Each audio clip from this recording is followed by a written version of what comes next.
నిన్ననే చెప్పా, దేశం మీద అతిపెద్ద కుట్ర ఒక గ్రామంలో ఐఎస్ మాడ్యూల్ హెడ్ ఖలీఫా అని తనకి తానే ప్రకటించుకున్న ఒకడు డ్రోన్స్ను తయారు చేస్తున్నాడు. అతిపెద్దదైనటువంటి ఆయుధ కర్మాగారాన్ని తయారు చేసుకున్నాడు.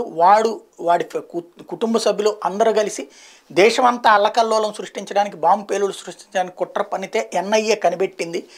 వాడితో పాటు 5గురిని అరెస్ట్ చేసింది. భారీ ఎత్తున డ్రోన్స్ని, ఆయుధాలని స్వాధీనం చేసుకుంది. 60 లక్షల రూపాయల దాకా క్యాష్ కూడా దొరికింది అన్నది.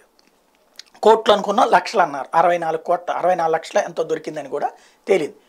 అయితే ఇది తాజాగా అసలు ఆ ఊరే ఒక ఉగ్రవాద స్థావరంగా మార్చాడన్నటువంటి విషయంతో ఊరంతా కూడా దిగ్బంధించి హౌస్ టు హౌస్ గాలిస్తున్నారు.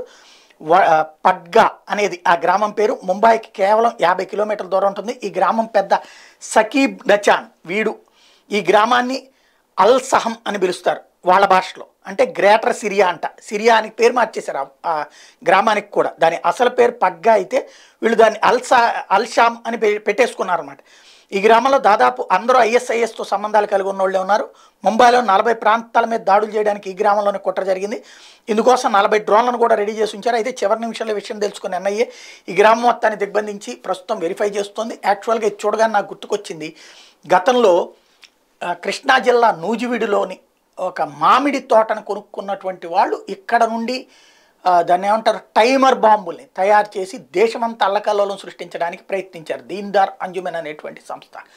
అంటే ఎవరూ లేని ప్రాంతాలు, పల్లె ప్రాంతాలను కూడా వీళ్ళు దుర్మార్గంగా మార్చేస్తున్నారనడానికి సాక్ష్యం ఇది.